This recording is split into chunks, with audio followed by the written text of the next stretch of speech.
मैया बोली कहाँ रे बे बाबा तू, अपना एड्रेस दे जा, कोई विजिटिंग कार्ड दे जा। आज में विजिटिंग कार्ड चले, पता तो होगा कोई, मैं भेज के बुलाऊंगी कोई। बाबा बोले मैं तो ऐसी जगह रहूं हरे कोई नहीं पहुंच पाऊंगा। वो तू कैसे आ लो फिर? बोले काम करियो भैया, जहां तू अपने लाला को स्नान करवा। बोले हाँ कहाँ करा? बोले आंगन में। बोले आंगन में फिर मोरी होगी। मोरी जानो कैसे गए मोरी?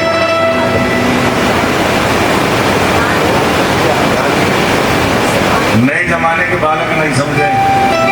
हाँ बेटा मोरी कैसे गए? नहीं पता मोरी। साधारण भाषा में हमारे यहाँ ड्रेनेज मार्ग, वो पाइप बोलते हैं वेस्ट मटेरियल निकालने के लिए, पानी नाली कहते हैं। हमारे यहाँ कहे मोरी। जहां लाला को स्नान करावे, एक काम करियो, अपने लाला के चरण धो के ना मोरी में बांस कटता दी, तो मुझे सूचना मिल जाए।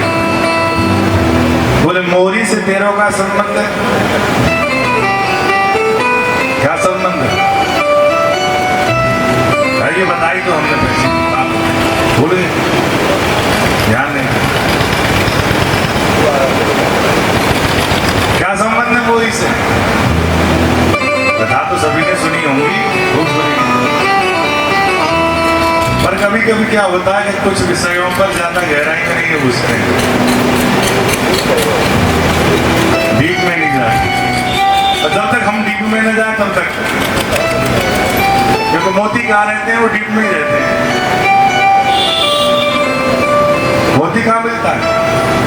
डीप में मिलता है। ऊपर ऊपर तो केवल पानी और गंदगी दिखाई देती है। बोले मोरी का मतलब क्या है? वो जहां अपने लाला को तो स्नान कराती है, लाला के चरणों से जो जल जाता है वो जल साधारण नहीं। विष्णु पादाब्ज संभूते गंगा त्रिपिथिकामिनी। विष्णु पादाब्ज संभूते, भगवान विष्णु के चरणों से जो निकलने वाला जल है उसे कहते हैं।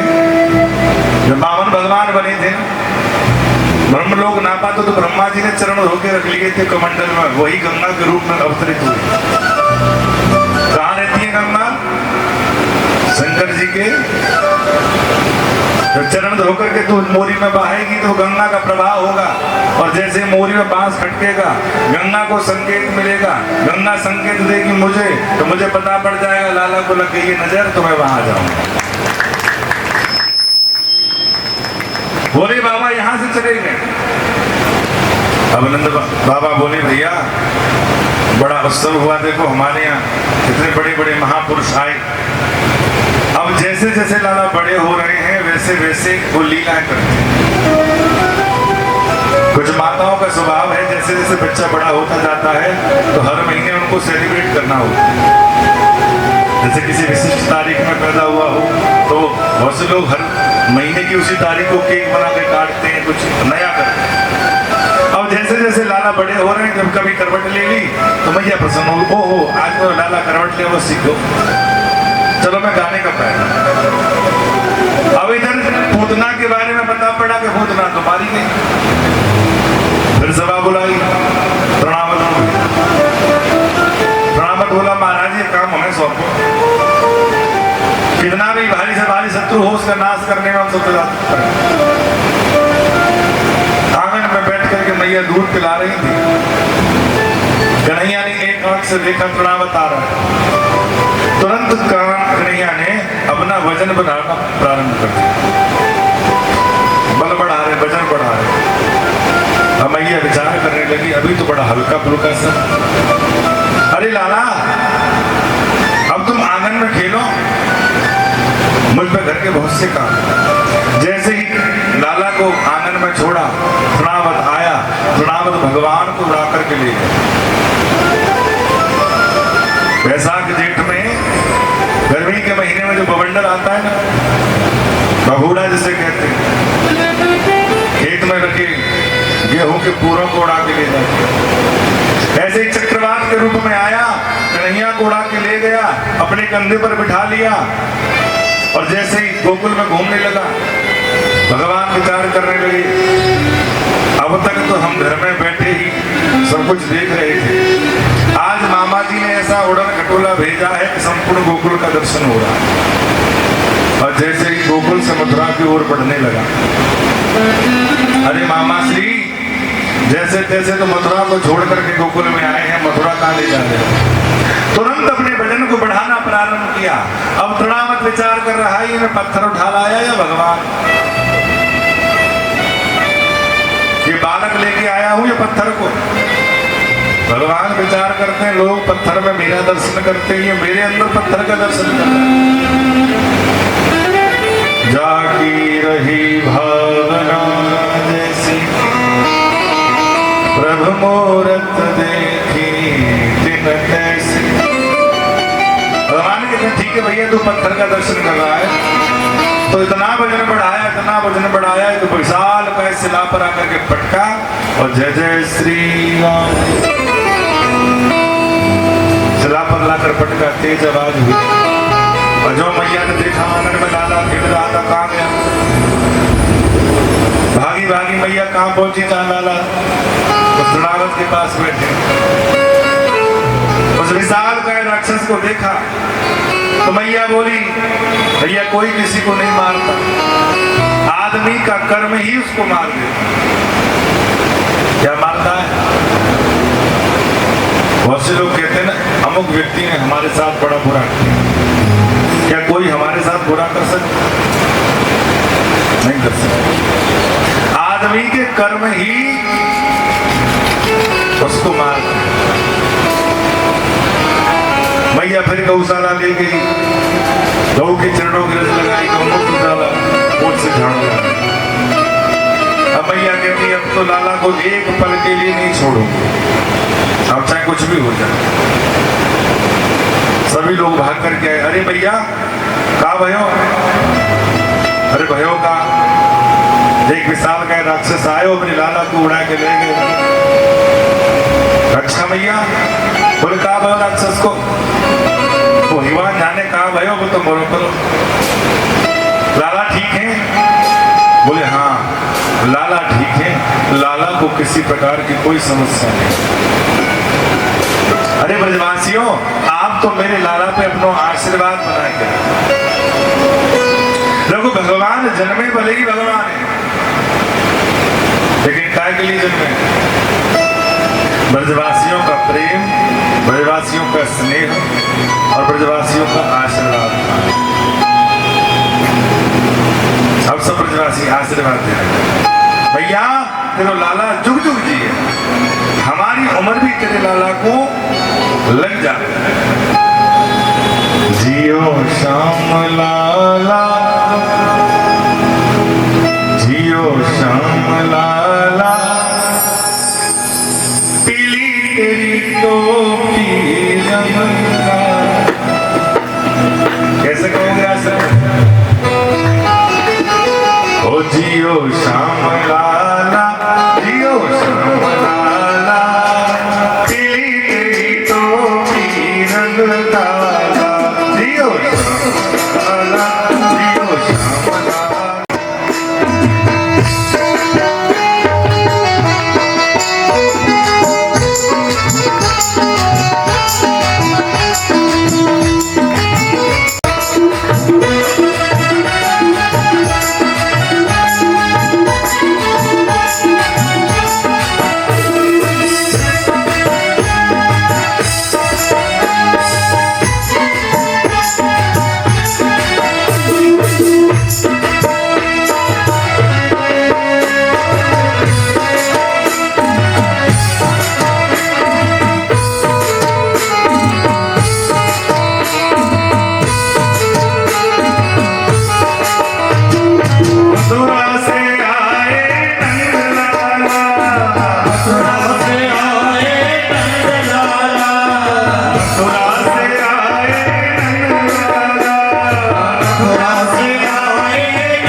चरमर चरमर करे पलटा। ब्रजवासी क्या कहेंगे? बोलो। चरमर चरमर करे पलटा, चरमर चरमर करे पलटा, ओ चरमर चरमर करे पलटा, चरमर चरमर करे पलटा। ब्रजवासी गावे जियो ललना, हरि ब्रजवासी गावे जियो ललना, ओ ब्रजवासी गावे जियो ललना, हरि ब्रजवासी गावे जियो ललना। जियो लाला, जियो श्याम लाला, पीली तेरी पगड़ी रंग काला, जियो श्याम लाला, जियो श्याम लाला, पीली तेरी पगड़ी रंग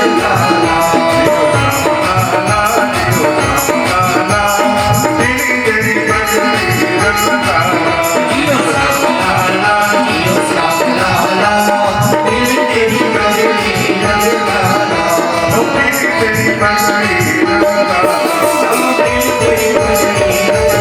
जियो श्याम लाला, जियो श्याम लाला, पीली तेरी पगड़ी रंग काला, ओ पीली तेरी पगड़ी रंग काला, ओ पीली तेरी पगड़ी रंग काला, जय लाला की जय हो। जय जय श्री राम। अब शुभ आशीर्वाद प्रदान। अब इधर वसुदेव जी को चिंता हुई कि अब हमारे जो लाला है 1 वर्ष के होने को आ गए। अब उनके नाम रखे गए कि नहीं रखे गए, स्वास्थ्य कैसा है पता नहीं। तो वसुदेव जी ने गर्गाचार्य जी से कहा, गुरुदेव एक काम करो, आप गोकुल जाओ और जाकर के जरा पता लगाओ हमारे दोनों बालक कैसे। गर्गाचार्य जी गोकुल में आए। गोकुल में आए तो नंद बाबा को पता पड़ा, तो नंद बाबा ने बड़ा भव्य स्वागत किया। बातचीत होने लगी तो नंद बाबा कहने लगे, गुरुजी एक बात पूछना चाहता हूँ। बोले पूछो। कि जाने से हमारे घर में बालकन को जन्म भयो है, लाला को जन्म भयो है, तब से कोई ना कोई विपत्ति परेशानी आती है। जरा देख के बताओ गुरुजी, कोई नक्षत्र खराब तो ना है, कोई ग्रह खराब तो ना है। गर्गाचार्य जी ने कहा, क्या नाम है तुम्हारे बालकों? क्या नाम है, क्या नक्षत्र है, कौन घड़ी कौन मुहूर्त है? नाम की बात आई तो नंद बाबा कहने लगे, गुरुजी नाम तो रखो ही ना। कैदना के है ये बालक? बोले जना साल भर के से है आए, अभी तक नाम नहीं रखो। गर्गाचार्य जी बोले 1 वर्ष के बालक होने को आ गए, नामकरण संस्कार नहीं करवाए? इतनी काय की व्यस्तता? बोले महाराज लाला की छोटे छोटे कर्मों की प्रसन्नता में हम भूल ही गए नाम रखना। बोले गुरुदेव आप आ गए हो तो आप ही नाम रख दो हमारे बालकों को। गर्गाचार्य जी कहने लगे, हम तुम्हारे बालकों के नाम नहीं रख सकते। बोले क्यों? हम यदुवंशियों के आचार्य हैं और हमने तुम्हारे दोनों बालकों के नाम रखे, और ये बात अगर कंस को पता पड़ गई तो खामखा तुम्हारे बालकों की जान आफत कर देंगे। कंस ये सोचेगा कि दोनों बालक किसके हैं? वसुदेव। क्योंकि तुम्हारे यहाँ कोई भी काम हो तो साधारण तरीके से नहीं होता, बड़ी धूमधाम से करते हो, और धूमधाम से करोगे तो नगर में खबर फैलेगी और ये खबर कंस तक पहुंचेगी। गुरुजी आप कहो, बस हामी भर दो, आप तो ऐसा नाम रखवाऊंगा किसी पड़ोसी को पता ना पड़े। बिना धूमधाम के, बिना किसी शोरगुल के, हल्ला गुल्ला के आप नाम रखें। तो ठीक है, तो एक काम करो, दोनों बालकों को लेकर के गौशाला पहुंचो। हम गौशाला में जाते हैं। गर्गाचार्य जी वहां से सीधे पहुंचे गौशाला। यशोदा मैया से आकर के वसुदेव जी नंद बाबा ने कहा, अरे नंदरानी तुझे बताए हमारे नगर में गर्गाचार्य जी आए, बहुत विद्वान है। अच्छा, और फिर बताए हमारे बालकों के नाम भी नहीं रखे। एक काम करो, तुम दोनों माताएं बालकों को लेकर गौशाला पहुंचो, मैं भी पहुंचता हूँ। ये बात सुनते ही इंद्राणी कहने लगी, अच्छा हमारे लाला को नाम रखो जावे को, मैं अभी बुलावे लगवाऊं, ढोल बजवाऊं, कढ़ैया चलवाऊं, बुलावे लगवा के सबके लिए भोजन की व्यवस्था बनवाऊं। नंद बाबा बोले, का ये कुछ ना बताने। गर्गाचार्य जी इसी शर्त पर राजी हुए हैं, किसी को कानो कान खबर नहीं हो जाए। नंद बाबा कह करके चले गए। अब यशोदा मैया रोहिणी जी से बात कर रही हैं, जी एक बात बताओ, हमने गर्गाचार्य जी को बड़ा नाम सुनो है, और अगर वास्तव में जितने सिद्ध पुरुष हैं तो इन्हें डर का बात को लग रही है। मुझे तो ऐसा लगे कि गर्गाचार्य जी हम ब्रजवासी से डरे, हम गोकुल के ब्राह्मणन से डरे कि कोई हमारी विद्या को न पहचान ले। मुझे तो ऐसा लग रहा है झूठ मूठ के जो ना परीक्षा लेके देख। बोले कैसे परीक्षा लेगी? बोले काम करो, तुम अपने लाला को मोह दे दो, मेरे लाला को तुम ले लो। दोनों माताओं ने आपस में बालकों को बदला, गौशाला पहुंचे हैं। गर्गाचार्य जी बैठे, नमस्कार किया, प्रणाम किया। यशोदा की गोद में रोहिणी नंदन लग रहे, प्रणाम किया। और जैसे ही रोहिणी की गोद में देखा यशोदा नंदन भगवान, देखते ही त्राटक समाधि लग गई। बाबा ऐसे हो गए जैसे शरीर में से प्राण निकल गए। मैया ने हाथ हिला करके जगाया, अरे बाबा। गर्गाचार्य जी बोले, हाँ बोल मैया। कहाँ खो गए? बोले खो नहीं गए। क्यों मैया, ये गड़बड़ कैसे करके लाई हो तुम? बोले कौन सी गड़बड़? यशोदा, तुम्हारी गोद में जो लाला है वो रोहिणी जी का, और रोहिणी की जो गोद में है वो तुम्हारा है। मेरी परीक्षा लेना चाहती हूँ। यशोदा मैया कहने लगी, महाराज ये आपकी सोच होगी, हम दोनों माताएं एक दूसरे के बालक में तनक भी भेद नहीं करती। हम दोनों माताएं एक दूसरे के बालक में तनक भी भेद नहीं करती। कोई किसी के भी बालक को उठा ले, कोई मैया भेद नहीं करती। और ध्यान दीजिएगा, जब परिवारों में विवाद बढ़ने लग जाए, आप भाई से नहीं बोल रहे, बोलचाल बंद है, बिल्कुल मत बोलिए। लेकिन एक बात का विशेष ध्यान रखें, आने वाली पीढ़ी को अपने जैसे बीच में मत डालें।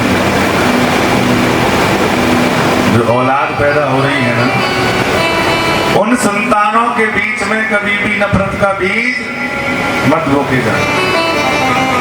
अच्छा, ये बीज बोए कहां से जाते हैं? कहां से बोए जाते हैं? जिस घर से 4-4 बेटियां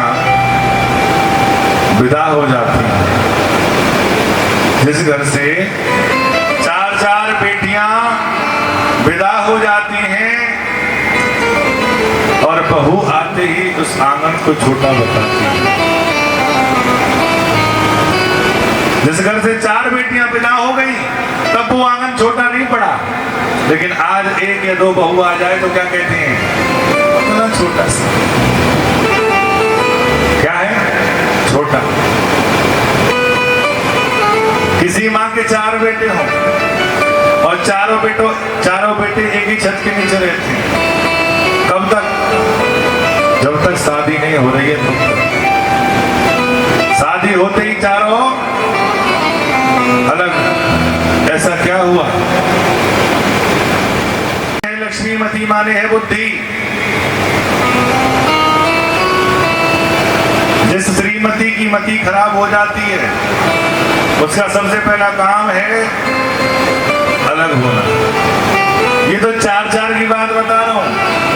मैंने तो ऐसे परिवार भी देखे जहां बेटा एक ही है, वह एक ही है, अलग रहते रहे। मैं क्या करोगे? क्या करेंगे हम ऐसी परिस्थिति? हम दोनों माता एक दूसरे में कभी भेद नहीं करती और करना भी नहीं चाहिए। आप नामकरण संस्कार करो महाराज। गर्गाचार्य जी नाम रखते हैं, अयम ही रोहिणी पुत्रो रमयन सुहृदो गुणे आख्यासते राम इति बलाधिक्यां बलम विदो। यशोदा मैया आपकी गोद में जो रोहिणी नंदन लग रहे हैं, इनका नाम है राम, लेकिन बलाधिक्यां बलम विदो, इनके अंदर बल की अधिकता होगी, इसीलिए इनका नाम है बलराम। बोल बलराम भगवान की। और दूसरे कौन है? यशोदानंद। उनका नाम क्या है? कि आसन वर्णाश्रयो यस्य ग्रहणतो न युगनम तनु शुक्लो रक्तस्तथा पीत इदानीं तिष्ठतां गतः। बोले तुम्हारे या लाला के अलग अलग युगों में अलग अलग वर्ण हुए हैं। पहले इसका शुक्ल वर्ण था, फिर रक्त वर्ण हुआ, फिर पीत वर्ण हुआ, अब इसका वर्ण है कृष्ण अर्थात श्याम वर्ण। कर्षे इति कृष्ण, इसका नाम क्या पड़ेगा? कृष्ण। और भैया तेरे लाला के एक नाम नहीं है, जैसी जैसी ये लीला करेगा, जैसे जैसे कर्म करेगा, वैसे वैसे इसके नाम धर दिए जाएंगे। बोल कृष्ण कन्हैया लाल की जय हो। इसीलिए ध्यान रखिएगा, हर माँ बाप को उस बात का चिंतन करना चाहिए हमारी जो औलाद है उसका नाम कैसा। और मैंने बताया था कि शब्द ब्रह्म है, शब्द काम करता है। नाम कैसे हो? जिनका नाम उच्चारित होने से कम मोक्ष की प्राप्ति हो जाए। हमसे भले ही भजन नहीं हो रहा, हम अपने बालकों का ऐसा नाम रख दें जिससे भगवान का नाम भी उच्चारित होता है। कुछ लोगों के नाम तो ऐसे होते हैं, जब बच्चे छोटे होते हैं तो बोलने में बड़े अच्छे लगते हैं, और सोच करके देखो वही बच्चे जब बड़े हो जाए, फिर जवानी में जाए, फिर बुढ़ापा आ जाए। जैसे कि टिंकी, चिंकी, कोसी, ऐसे ऐसे अजीब अजीब नाम है। रॉकी, सैंकी, हनी, किसी का नाम किसी का नाम स्टार। अब सोच के देखो बच्चा छोटा है तो ठीक लग रहा है, अब अवस्था हो गई 80 साल 70 साल, बालक क्या कहेंगे? लूसी बुआ आ गई। कौन सी बुआ? लूसी। पिंकी बुआ आ रही, रॉकी ताऊ जी आ गए, रॉकी ताऊ जी। अच्छे लगे? नाम का संबोधन ऐसा हो, भवानी शंकर, उमा शंकर, रमा शंकर। नाम कैसे हो जिनको बोलने में थोड़ा गर्व महसूस। नाम की बड़ी महिमा। यहाँ नामकरण संस्कार हुआ, धीरे धीरे बालक दोनों बड़े होने लगे। अब कन्हैया इतने शैतान है, मैया नहला धुला कर बैठाती है, बार बार गौशाला में जाते हैं, मिट्टी में खेल के आ जाते हैं। मैया कहती लाला तू आदत से बाज नहीं आवे, तो नहला धुला के बिठाऊं तुझे गोबर में मिट्टी में खेल के आ जा रहे, ऐसा लगे मुझे तू काऊ जन्म को शुकर है। भगवान मुस्कुराने लगे, हाँ मैया हमने सबसे पहले 12 अवतार धारण किया, हम शुकर बने। कन्हैया बोले मैया मुझे तो भूख लग रही है, अब तो नवा धवा नहीं डाला। तो माखन और रोटी देकर के मैया ने आंगन में बिठा दिया, और आंगन में जब बिठाया तो कैसी छवि है? धूल भरे अति शोभित श्याम जो ऐसी बनी सिर सुंदर चोटी, खेलत खात फिरत अंगना, पग पे जने बाजत पीक छोटी, छवि को सिखान विलोकित वारिधि काम कला निधि कोटि काग के भाग कहाँ कहिए हरि हाथ सले गयो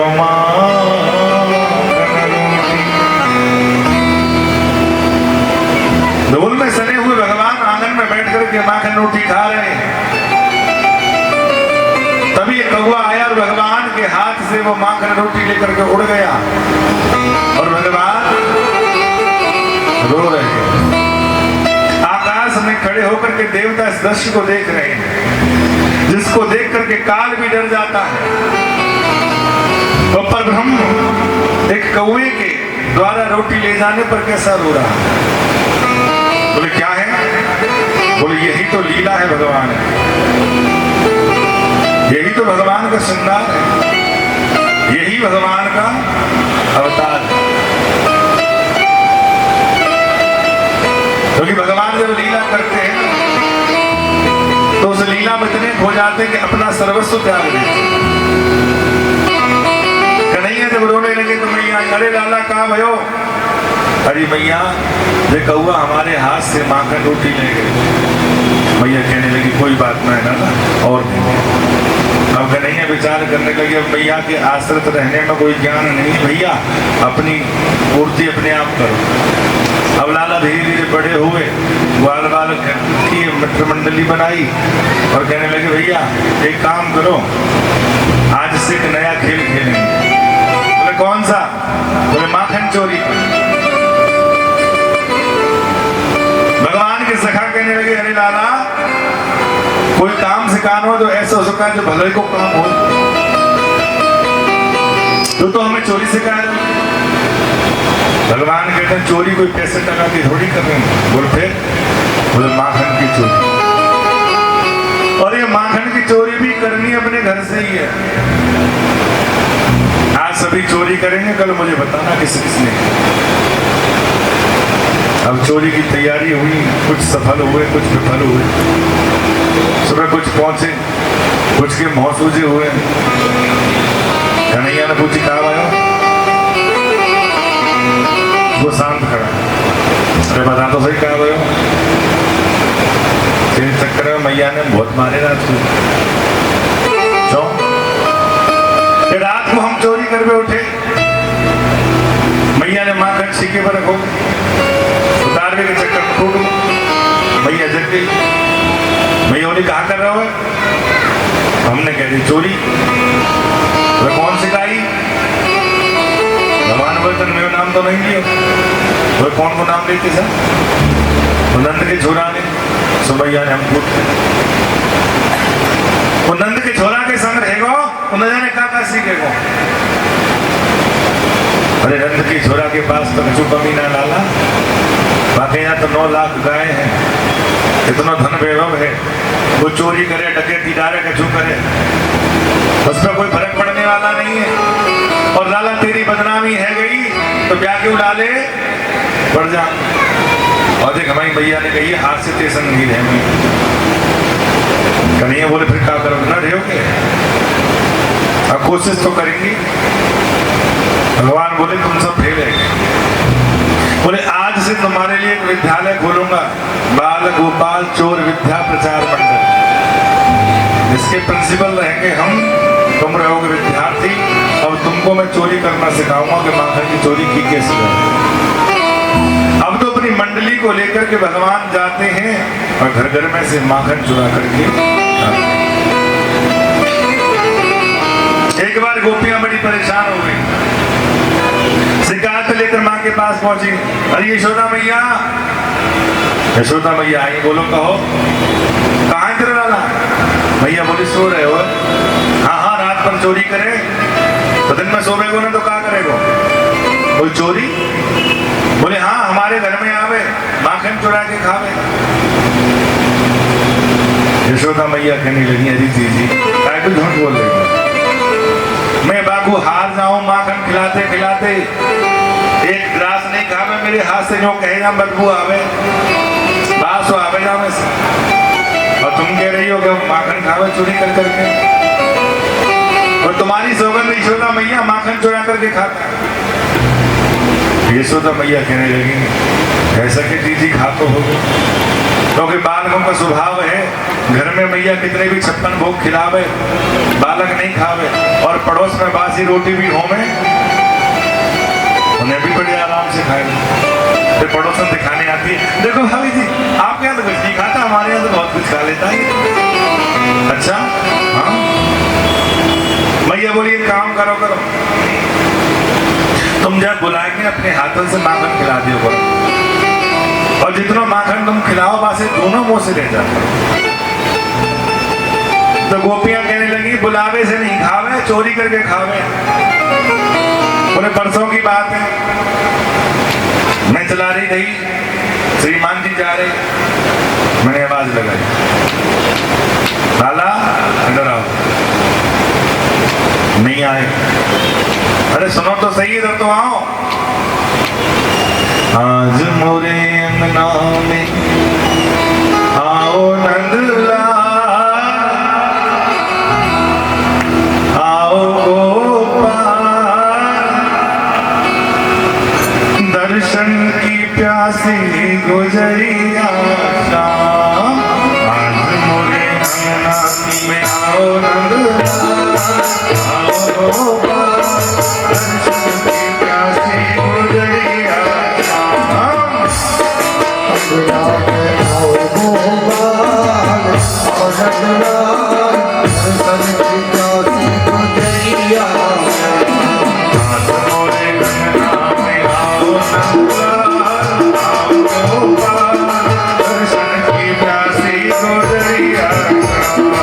आज दुनिया में आओ नंदलाल, आओ गोपाल, दर्शन की प्यासी गुजरिया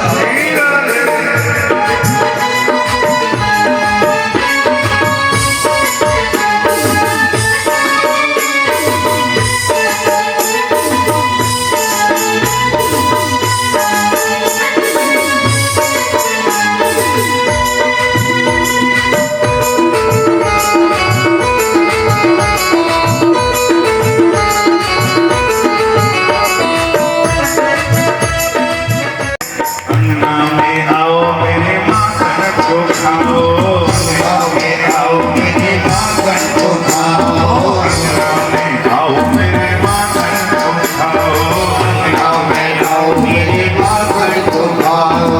मीठी नंदलाल, दर्शन की प्यासी गुजरिया शाम। आओ नंदलाल, आओ गोपाल, दर्शन की प्यासी गुजरिया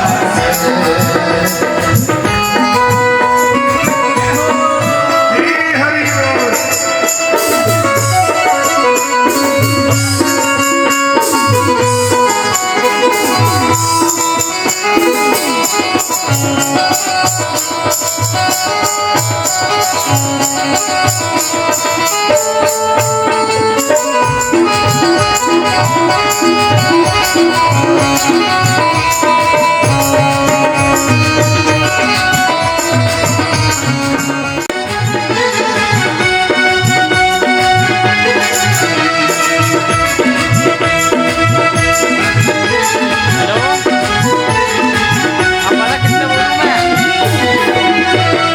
और गोपी क्या कहती है मैया, धोरी धोरी होरी होरी मटकी में धोरी धोरी गई सको, धोरी मटकी में धोरी धोरी गई तो न्यारो ही हाँ न्यारो ही बोल न्यारो ही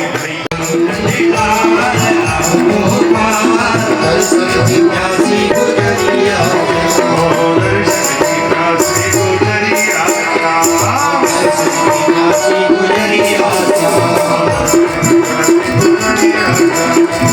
प्यासी गुजरिया प्यासी गुजरिया जय जय श्री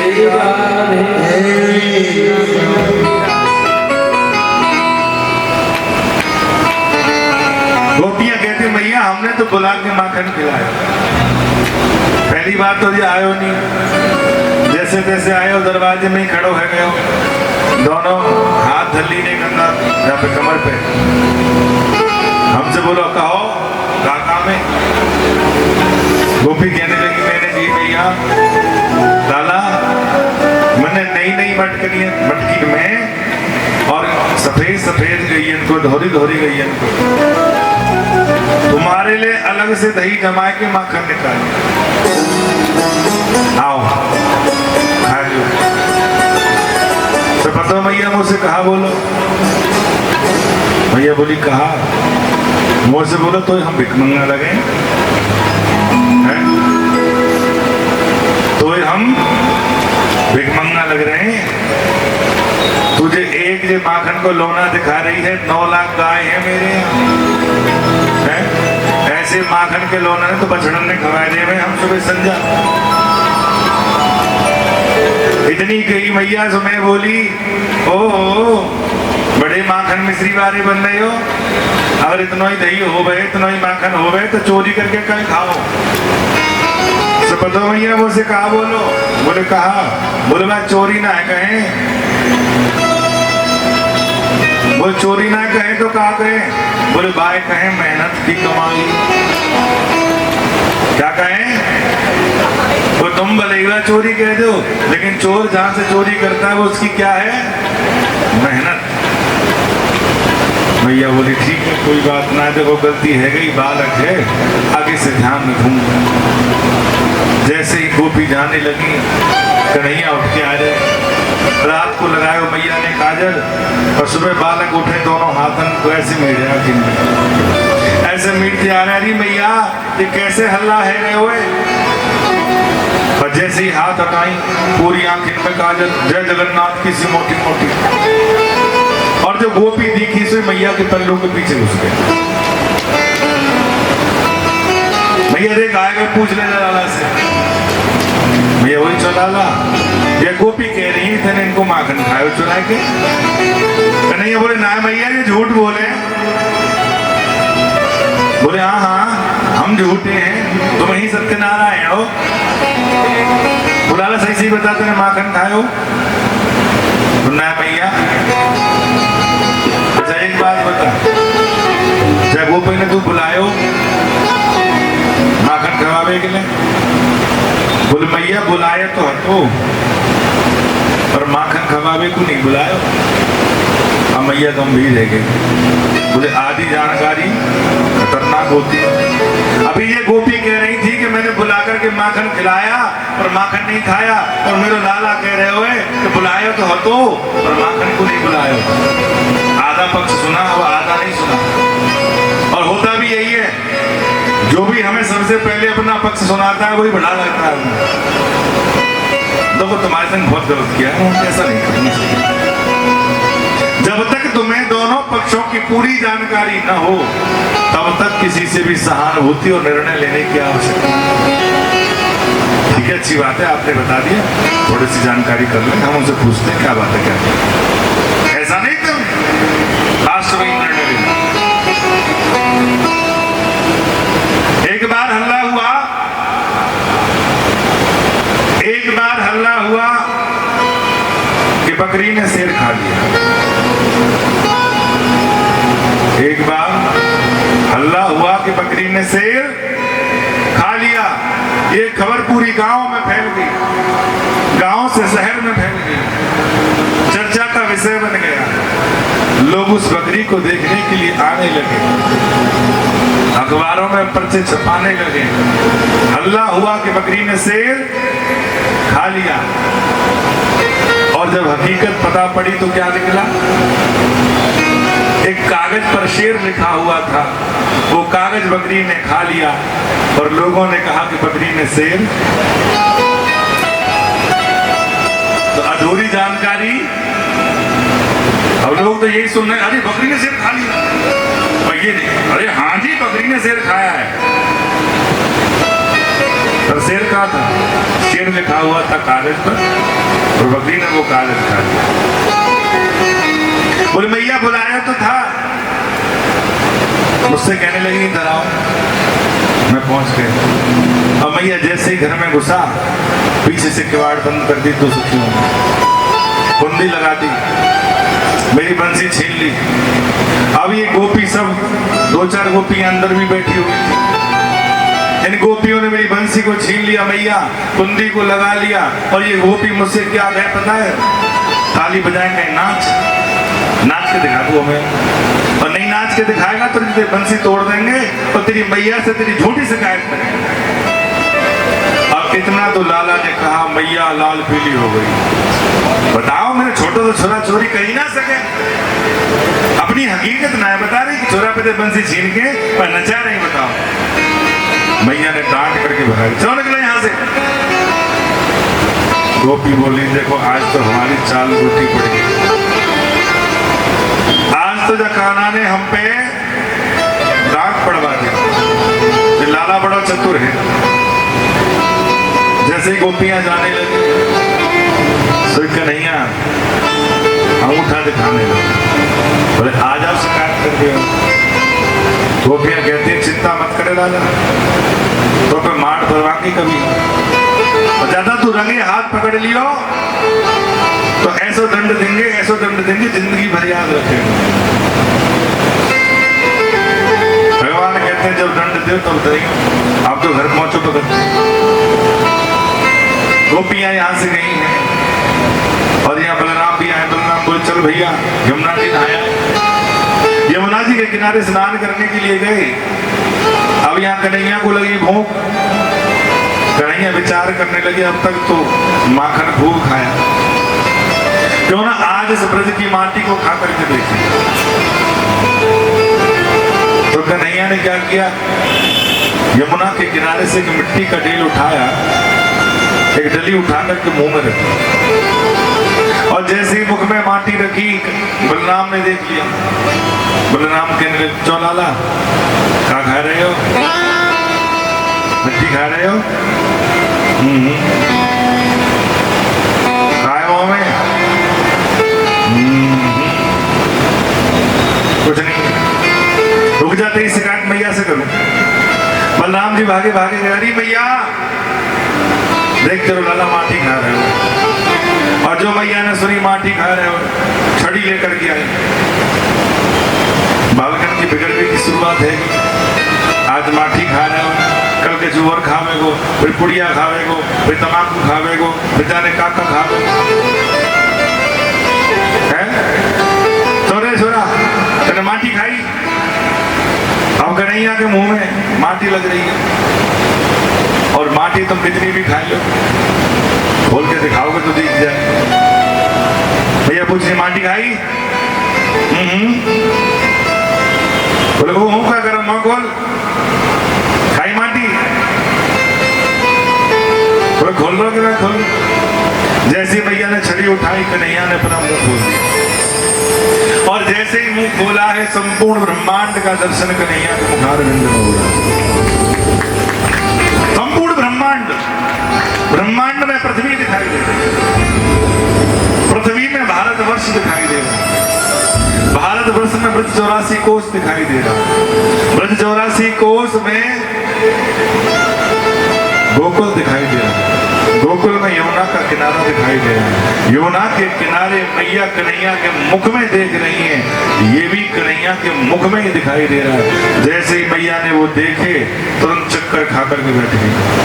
अरे लाला, मैं तो तेरे मुंह में माटी को डेला दिख रही, पर तेरे मुंह में तो पर्वत, आकाश, गंगा जाने काका घूम रहे हो। कन्हैया ने मैया के सिर पर हाथ फेरा, अरे मैया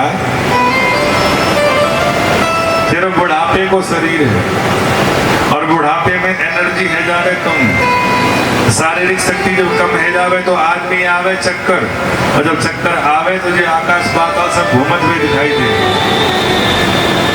दिखे कि नहीं? खटिया उड़ी चक्कर आवे, और तो पे बुढ़ापो है चाहिए तो कुछ दिखाई दे रहे हो। मैया बोली, सही कह रहे हो, ये बुढ़ापे को शरीर बड़ा बुरो है, चल मैया घर चल। अब कन्हैया मैया को लेकर के आए हैं घर पे, और जैसे ही घर पे आए, मैया बोली, भाई लाला कछु खावे को? बोले खानों को चुने मैया वो सब तो दूध पिला दे, तो अपने पिवाए। यहाँ कन्हैया मैया का दूध पान करते, गोदी में पड़े पड़े बोले मैया सही सही बताइयो। बोले हाँ बोल। ये तो दूध प्यारो लगे कि पूत प्यारो लगे? मैया बोली मुझे तो अपना पूत प्यारो लगे, दूध से खा लगे। अच्छा तो मैं तो बड़ा प्यारो लगूं? बोले बहुत ज्यादा प्यार। कितना? बोले बहुत ही ज्यादा। अब यहाँ तो दूध पिला रही है, सामने रखा था अंगीठी पे दूध, और जैसे ही दूध को फटता हुआ देखा, मैया ने लाला को पटका और पटक करके दूध की ओर भागी, अरे मेरा दूध निकलो। और जैसे ही कन्हैया को पटक कर गई है, कन्हैया विचार करने लगी, लो अभी तो कह रही कि मैं बड़ा पूत प्यारो लगे, दूध के चक्कर में पूत फेंक दियो। आज न रेवो बांस न बाजेगी बांसुरी। डंडा उठायो जितने मटका रखे मटकी रखी सब फोड़ दी। अब पूरे आंगन में दूध दही की कीचे कीच। जैसे मैया लौट करके आई, दूध दही की कीच देखी, मैया को बड़ा गुस्सा है। अरे लाला तेने देखा करो। मैया विचार करने लगी, जब बालक ज्यादा ही उद्दंडी हो जाए तो दंड देना चाहिए। क्या देना चाहिए? दंड। अच्छा आपका बालक जब गलती करता है तो पहला आप क्या काम करते हैं? पहला काम करते हैं समझाने का। किसका? फिर दोबारा गलती करता है तो क्या करते हैं? फिर डांटने का, मारने का बात होती, फिर समझाते हैं बेटा देखो ये गलत तरीका, ऐसा नहीं करते। दोबारा करता है, तुमसे मना करी थी ना मैंने, नहीं करना है ऐसा। और अब तीसरी बार गलती करता है तो जय जय श्री। अच्छा तुम उसको दंड क्यों दे रहे हो? बिगाड़ने के लिए, सुधारने के लिए? सुधारने के लिए। ऐसे ही हमारे जीवन में 3 प्रकार के कष्ट आते हैं, शारीरिक, मानसिक और आर्थिक। पहला कष्ट कौन सा आता है? आर्थिक कष्ट। पैसे की हानि हो रही है, थोड़ा समझ जाओ। अगर पैसा नष्ट हो रहा है तो कोई ना कोई कमी पैसे के नष्ट होने के साथ साथ फिर आता है मानसिक कष्ट। दिमाग में टेंशन शुरू हो जाती है। यह है दूसरा काम, पहला समझाने का, फिर डांटने का, और तीसरा है फिर शारीरिक कष्ट। जब नहीं मानता है ना फिर उसको शारीरिक कष्ट। भगवान क्यों दे रहे हैं? हमारा अहित करने के लिए, सुधारने के लिए। इसलिए देते हैं सुधारने। हमें कोई कष्ट मिल रहा है ना तो वो हमारे किस लिए? सुधारने के लिए। और अगर हम सही समय पर उसको समझ जाए, ध्यान रखना भगवान हमसे बड़ा प्रेम करते हैं और हमारे लिए जो भी कुछ करते हैं ना अच्छे के लिए ही करते हैं, हमें सुधारने के लिए करते हैं। हमारे हर कर्म को भगवान जानते हैं, हमारी हर क्रिया को भगवान जानते हैं। इसीलिए समय रहते हुए संभल जाओ। तेरी ओट लेकर कपट कर रहा हूं, तेरी ओट लेकर कपट कर रहा हूं, हरि मन में लेकर भगत बन रहा हूं, हरि मन में लेकर भगत बन रहा हूं। पता है अभी पोल खुलकर रहेगी,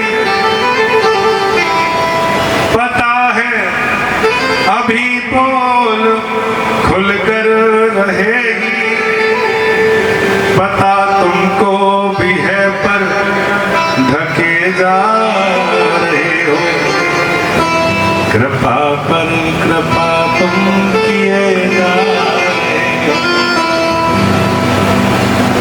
भगवान हमारी अवगुणों को ढक भी देते हैं, तो जानते हैं कि धीरे धीरे सुधर जाएगा, धीरे धीरे कष्ट दिया जाएगा। मैया ने विचार किया कि लाला की आज उद्दंडता को नहीं रोका गया तो ये तो बिगड़ जाएगा, मेरे तो जीवन भर की जो पूंजी है वो समाप्त हो जाएगी। तभी तो कहते हैं कि जीवन में अपनी औलाद को घर दो मत दो, जमीन जायदाद दो मत दो, पैसा दो मत दो, क्या देना है? देना है तो संस्कार दो। मैया बोली लाला आज तेरी उद्दंडता बढ़ती जा रही है, तुझे सजा दूंगी, आजा। मैया आगे आगे, मैं कन्हैया आगे आगे, मैया पीछे पीछे। अब आकाश मंडल में देवता देख रहे हैं, ये दो कैसी लीला है। ब्रह्म को एक साधारण गोपी छड़ी लेकर के डरा रही है। कन्हैया को मैया ने पकड़ा और आंगन में रखा था, एक उखल से बांधने का प्रयास कर रही है मैया। लेकिन जैसे ही बांधने का प्रयास किया 2 अंगुल छोटी, फिर एक और रस्सी ढूंढ करके लाई, फिर बांधने का प्रयास किया, फिर 2 अंगुल छोटी। बार बार रस्सियों को जोड़ा जा रहा है, हर बार 2 अंगुल छोटी है रस्सी। ये 2 अंगुल छोटी क्यों पड़ रही है रस्सी? क्या कारण है इसका? पहला अंगुल है इसमें भक्त का परिश्रम। क्या है? भक्त का परिश्रम। और दूसरा अंगुल है भगवत कृपा। भगवान को पाने में ये 2 ही अंगुल है। हमारे और भगवान के बीच में दूरी क्यों है? भगवान बंधन में क्यों नहीं बनते? कि पहला तो हम परिश्रम नहीं करते हो। आप जितना भी सुबह से शाम तक कर रहे हो ना, सबसे जल्दी कौन उठता है? यहाँ जल्दी हाथ उठाओ। क्या बजे उठते हो? 5:30 से पहले। 3 से 4 के बीच में कौन उठता है? बहुत कम लोग। 3 से 4 बजे आप उठ रहे हो, आप नहा धो करके भगवान को निला धोरा रहे हो, धूप बत्ती अगरबत्ती दिखा रहे हो, दीपक दिखा रहे हो, माला भी जप रहे हो, भोग भी लगा रहे हो। क्या है? ये है शारीरिक पूजा। लोग कहते हैं ज्यादा आडंबर करने में कोई फायदा नहीं है। अरे 5 मिनट भगवान को ध्यान लो, उससे ही कल्याण हो जाता है, कहते हैं। लेकिन 5 मिनट का ध्यान लगाने के लिए सालों का समय लगता है। जो लोग ये साधारण बात कह देते हैं ना, 5 मिनट में भगवान को मिल जाते हैं, 5 मिनट में भगवान का ध्यान कर लो मिल जाएंगे, लेकिन उस 5 मिनट को केंद्रित करने के लिए लोगों को वर्षों लग जाते हैं। हम जो शरीर से करते हैं वो शारीरिक क्रियाएं हैं। भगवान की सेवा करनी है तो कैसी करो? चाहे आप पे साधन संबंधता नहीं है, मानसी सेवा में बैठ जाओ, अपने मन को भगवान से जोड़ो। और मानसी सेवा जो होती है ना, सबसे सर्वोपरि मानी जाती है। मन की सेवा सबसे ऊंची मानी जाती है। एक बार एक चित्र का व्यापारी बहुत बड़ा, और उसने सुन रखा था कि वृंदावन में एक हरदास जी हैं जिन्होंने बिहारी जी को प्रकट किया।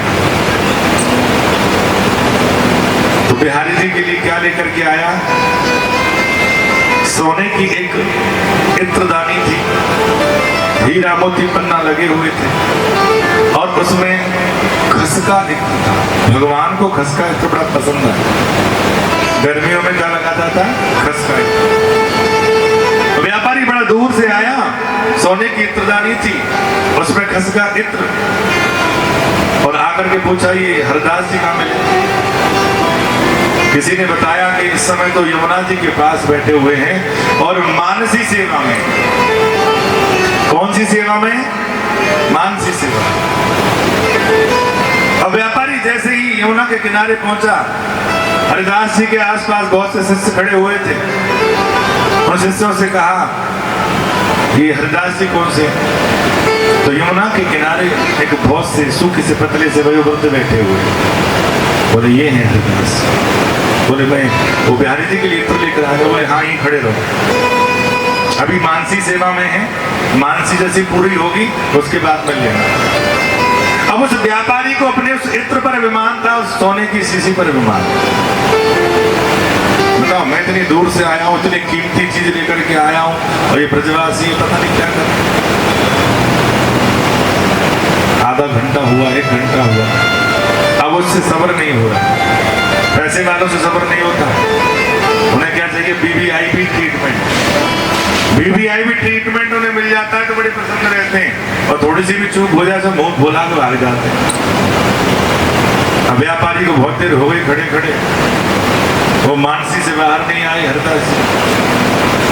तो उसने विचार किया, क्यों ना इस इत्र को मैं हरदास जी के पास में रख दूं, इसकी खुशबू सूंघेंगे तो हो सकता आंखें खुल जाएं, सुगंधी से आंखें खुल जाएं। अब उसने क्या किया? चुपचाप जाकर के हरदास जी के पास में वो इत्र की शीशी रख दी, दूर खड़ा देखने लगा। अब हरदास जी मानसी सेवा में खेल रहे हैं, मानसी सेवा में खेलते खेलते खेलते खेलते न जाने क्या हुआ। हरदास जी कभी ऐसे करते हैं, कभी ऐसे करते हैं, कभी ऐसे करते हैं, और जैसे ही इधर उधर हाथ घुमाए वो इत्र की शीशी उनके हाथ में आ गई। जैसे ही हाथ में आई, हाथ को ऐसे घुमाया, ऐसे घुमा करके, और तुरंत यमुना जी की ओर शीशी को फेंक दिया। और जैसे यमुना जी में शीशी गई, क्या पता चला? अरे इतनी महंगी शीशी थी। अब वहां शिष्य जो खड़े, शांत करके, शांत रहो। हरदास जी जब मानसी से बाहर आए, अब व्यापारी को बड़ा गुस्सा आया, मन ही मन गालियां देने लगा। कोई भी आने के लिए काम का ड्रामा हो रहा है यहाँ तो। बता, इतना महंगा उपहार लेकर के मैं आया था, बिहारी जी के इत्र लेकर के आया था, और इस बूढ़े बाबा ने उसको उसमें यमुना में फेंक दिया। अब जो संघ सेवक आए थे कहने लगे, गुस्सा क्यों करते हो, फेंक दी तो फेंक दो। बोले काम करो, चलो बिहारी जी के दर्शन कर लो। क्या कर लो? बिहारी जी के दर्शन। बोले मुझे कोई बिहारी जी के दर्शन नहीं करने। इत्र लेकर के आया था, वो इत्र तो बाबा ने फेंक दिया। बोले गुस्सा क्यों करते हो, शांत तो करो। जैसे जैसे लोगों ने मनाया वो दर्शन तो करो।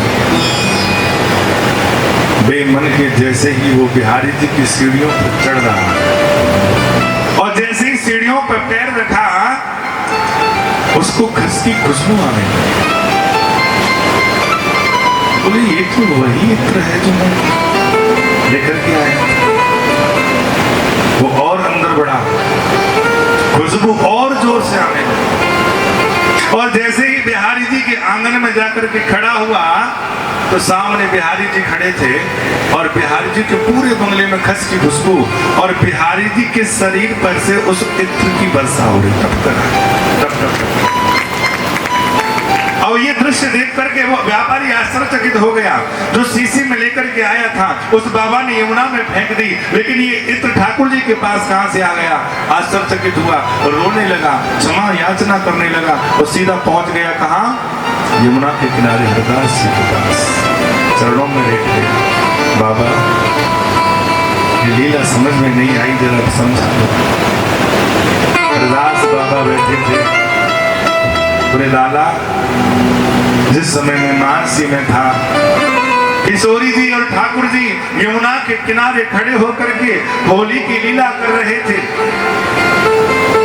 हमारे कन्हैया बार बार गुलचा लेते और किशोरी जी पर जोर से मारते। किशोरी सारे रंग से सराबोर हो जाती। किशोरी जी ने कहा, अरे हरिदास लियो तो एक गुलचा, जरा मैं भी इस कन्हैया के मार के दिखाऊं। जैसे ही किशोरी जी ने मुझसे कहा लियो गुलचा, मैंने हाथ को घुमाया और हाथ में मेरे वो इत्र की शीशी आई, वो उठा करके मैंने किशोरी जी को दी, और वही किशोरी जी ने शीशी ठाकुर जी के ऊपर मारी और ठाकुर जी पर लगी है, तो वही इत्र उनके शरीर से बरसे। जैसे कहते हैं मानस, तुम्हारे द्वारा भेंट की हुई वस्तु में तो अवगुण आ सकता है, लेकिन जो मानसी में तुम सेवा करोगे ना, हो सकता है दूध की जब खीर बनाओ ना तो तुम्हें लोभ आ जाए तो मलाई निकाल के अलग रख लोगे। हो जाता है? होता है कि नहीं? होता है। ठाकुर जी का अगर वास्तविक भोग बनाना है, ठाकुर जी को खिलाना है, तो ठाकुर जी को पसंद है मक्खन, तो मक्खन बाजार से नहीं लाना। सबसे पहले सुंदर देसी गाय ढूंढो, दूध लेकर घर पे आओ, दूध को खौलाओ, जमाओ, दही जमा करके फिर उसे अपने हाथ से चलाओ। सेवा तो हो, ये थोड़ी है कि इलेक्ट्रॉनिक मशीन लगाई। हाँ, आजकल वो जूसर वूसर चल गए ना निकालने के लिए। जितनी देर आपके हाथ रगड़ेंगे ठाकुर जी की सेवा में, जितनी भी तुम्हारी ये रेखाएं हैं ना, वो सब उस मथनी से मथ जाएंगे। ये वास्तविक सेवा है। अपना के देखो, बाजार से लाकर के लगाए हुए लड्डू का भोग और घर में बनाई हुई पंजीरी का भोग, दोनों को खा के देखो, स्वाद किसमें ज्यादा आएगा? उस आटे की पंजीरी में। क्यों? क्योंकि उसमें अपने प्रेम को आपने समर्पित किया है, अर्पण किया। तो भगवान बंधने में कब आते हैं? यहाँ 2 अंगुल की कमी है। पहला है भक्त का परिश्रम और दूसरा है भगवत कृपा। जब तक परिश्रम नहीं करोगे तो कृपा कैसे होगी? परिश्रम करे कोई चाहे भी कितना, कृपा के बिना काम चलता नहीं। कितना भी परिश्रम कर लीजिए, जब तक कृपा नहीं होगी ना, कुछ नहीं हो सकता। भैया ने क्या किया? रस्सी जोड़ करके भगवान को ऊखल से बांध दिया। कहाँ बांधा? पेट से। रस्सी को कहते हैं दाम और पेट को कहते हैं, क्या कहते हैं पेट को? उदर। तो यहाँ भगवान का नाम पड़ा दामोदर। वो दामोदर भगवान की। और कहते हैं भगवान के दामोदर स्तोत्र का पाठ जो व्यक्ति करता है, तो जीवन के जितने बंधन होते हैं, बोल रहे हैं हाँ होते हैं, जीवन के जितने बंधन होते हैं, हर बंधन से मुक्त हो जाए। आइए आप और हम मिलकर के इस दामोदर स्तोत्र का पाठ करते हैं। बोल दामोदर भगवान की।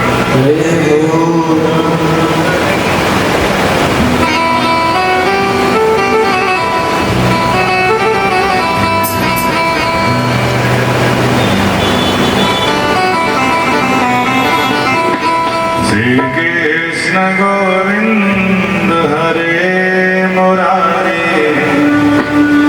हे नाथ नारायण वासुदेव। श्री कृष्ण गोविंद हरे मुरारे, हे नाथ नारायण वासुदेव। श्री कृष्ण गोविंद हरे मुरारे, नारायण वासुदेव।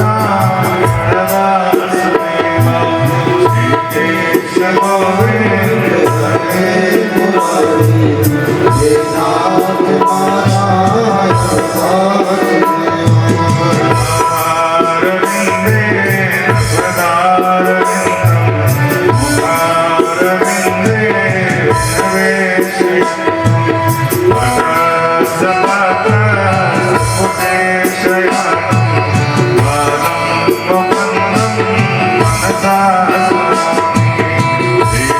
हरे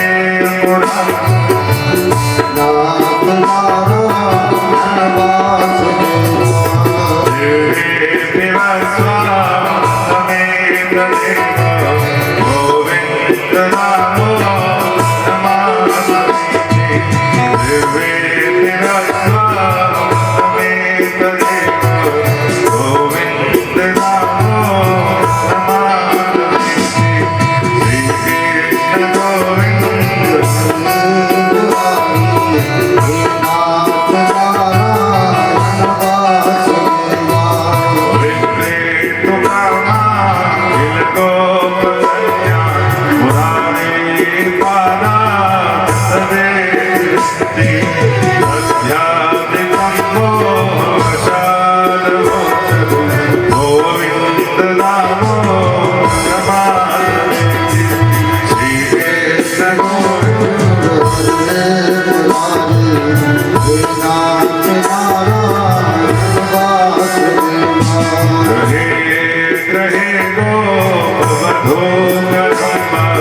सर्वे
नित्य पाठ करता है उसके जन्म जन्मांतर के जो बंधन है वो मुक्त हो जाए।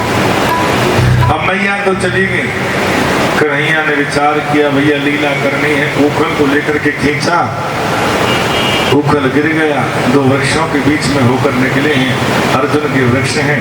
जैसे ही निकले दोनों वृक्ष टूट कर नीचे, और जैसे ही वृक्ष टूटे हैं जोरदार आवाज हुई, उसमें से नलकूब और मणिग्रीव ये कुबेर के बेटे थे, दोनों मुक्त। वृक्षों के गिरने की आवाज आई, मैया भागी भागी आई, वृक्षों को गिरा हुआ देख करके मैया चिल्लाने लगी, अरे मेरो लाला। तुरंत बंधन से मुक्त किया। यशोदा मैया रोने लगी, नंद बाबा आ गए, ग्वाल बाल आ गए। यशोदा मैया कहने लगी अब गोकुल हमारे रहने योग्य नहीं रहा, जा दिन से मेरे लाला को जन्म भय हो तब से कोई ना कोई परेशानी व्याधि आ ही रही, अब तो यहाँ से चलते हैं। तब कुछ ग्वाल बाल कहने लगे, नंद बाबा यहाँ से पास ही में वन है, उसे कहते हैं वृंदावन, वनम वृंदावनम नाम पश्यप्यम नवकाननम। यमुना के किनारे सुंदर वृंदा का वन है, वृंदावन तुलसी का वन, पास में यमुना है, तुलसी का वन है, पास में गिरिराज भी है। आप कहो तो वृंदावन चले, वो ठीक है चलो वृंदावन चलो। अब यहाँ से सभी ब्रजवासी एकत्रित हुए, कहाँ जा रहे हैं? वृंदावन। वृंदावन धाम की जय जय श्री राम। वृंदावन कौन चलेगा? अभी भी कुछ लोगों को ऐसा लगता है कि गाड़ी बाहर ही खड़ी है, चलने के लिए तैयार, बड़ी ऐसे उठान गई। जाना सबको है, परमानेंट नहीं है कोई परमानेंट? यहाँ पर कोई न परमानेंट है, परमानेंट। और एक दूसरे की अमानत लेकर के बैठे हो, और जिस दिन इसका मालिक आवेगा, हकदार आवेगा, देना पड़ेगा। बताई थी जिंदगी अमानत है मौत की, आएगी तो देनी पड़ेगी। बेटी अमानत है दामाद की, आएगा तो देनी पड़ेगी। बेटा अमानत है बहू की, आएगा, आएगी जिस दिन बहू तो देनी। अच्छा सभी सनातन धर्म से संबंध रखती है। एक बात मुझे बताओ, बेटा या बेटी की शादी जब होती है तो शादी के समय में एक माला बना करके पहनाता है लड़का, ये लड़की, जिसमें आम का पत्ता लगा होता है, साधारण भाषा में उसे कहते हैं हंसुला।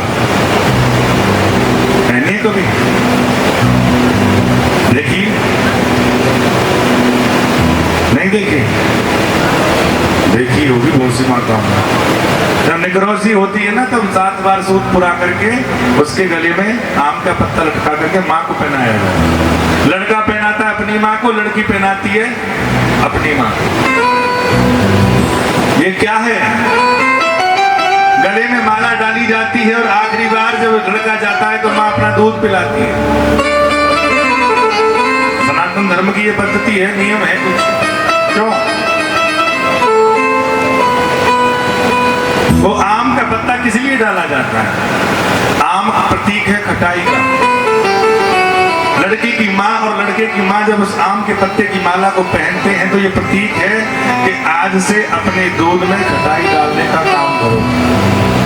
अर्थात आज के बाद में अगर बेटा माँ की न सुने तो ज्यादा टेंशन लेने की जरूरत नहीं है, क्योंकि बहू आ रही है अपने घर बार को छोड़ के। और ऐसे ही लड़की की माँ के लिए कि अब परिवार से मोह को छुड़ाना है, बेटी के घर में क्या हो रहा है ये टेंशन लेने की आवश्यकता नहीं। और जो माताएं अपने परिवार के हिसाब से बेटी का घर चलाती हैं वो घर कभी नहीं बच सकती।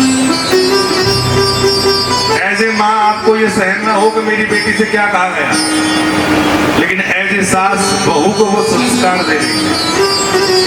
तुम्हारे घर में क्या नीति थी वो अलग है, वहां क्या है वो अलग है। बेटी से बात करनी हो तो केवल 2 ही चीज पूछो, और बेटी तू ठीक है? और परिवार में सभी ये नहीं पूछना सास क्या कर रही है, नंद क्या कर रही है, को आ रहा है, को जा रहा है।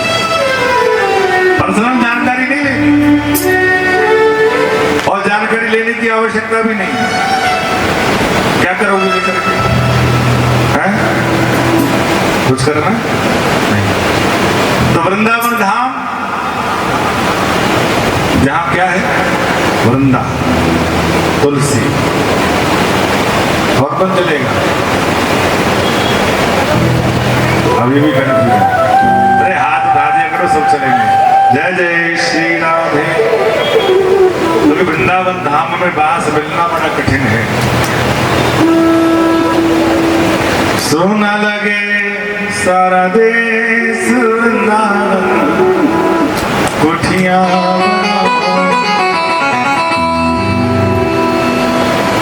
बड़ी मन में अभिलाषा होती है वृंदावन में। और जिनका वृंदावन में वास होता है सभी को बुलाते हैं, आ जाओ भैया वृंदावन घूम जाओ। कुटिया बनाऊंगी मैं, कुटिया बनाऊंगी, कुटिया बनाऊंगी मैं, सबको बुलाऊंगी। क्या कहेंगे?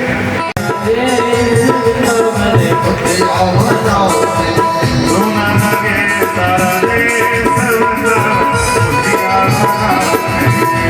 लगे सारा देश वृंदावन, कुटिया बनाऊंगी मैं, कुटिया बनाऊंगी, कुटिया बनाऊंगी मैं, कुटिया बनाऊंगी, कुटिया बनाऊंगी मैं, कुटिया बनाऊंगी, कुटिया बनाऊंगी मैं, कुटिया बनाऊंगी। सोना सोना लगे सारा देश वृंदावन, कुटिया बनाऊंगी, सोना लगे सारा देश वृंदावन, कुटिया बनाऊंगी।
संतन की बरसाती यमुना जल में नहाऊंगी, वृंदावन कुटिया बनाऊंगी, यमुना जल में नहाऊंगी, वृंदावन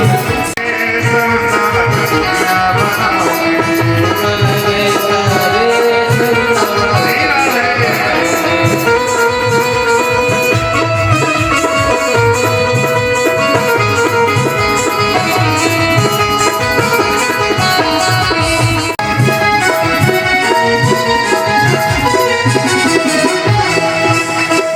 राधा वल्लभ की छवि प्यारी, राधा वल्लभ की छवि प्यारी, राधा वल्लभ की छवि प्यारी, राधा वल्लभ की छवि प्यारी।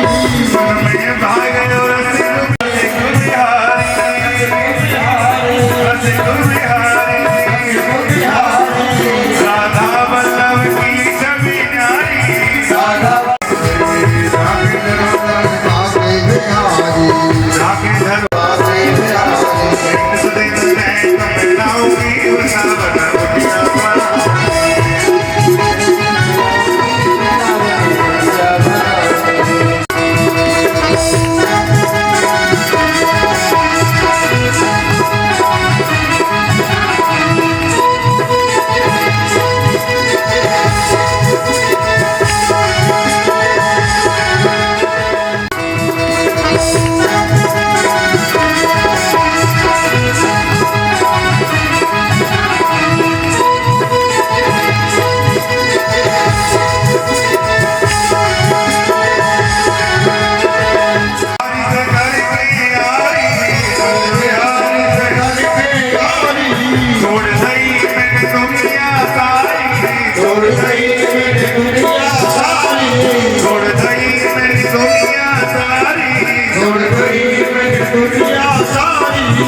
दुनिया सारी, वो दुनिया सारी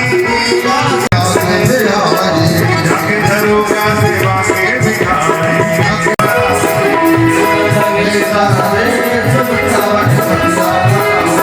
कुटिया बनाऊंगी मैं, कुटिया बनाऊंगी, कुटिया बनाऊंगी मैं, कुटिया बनाऊंगी सारा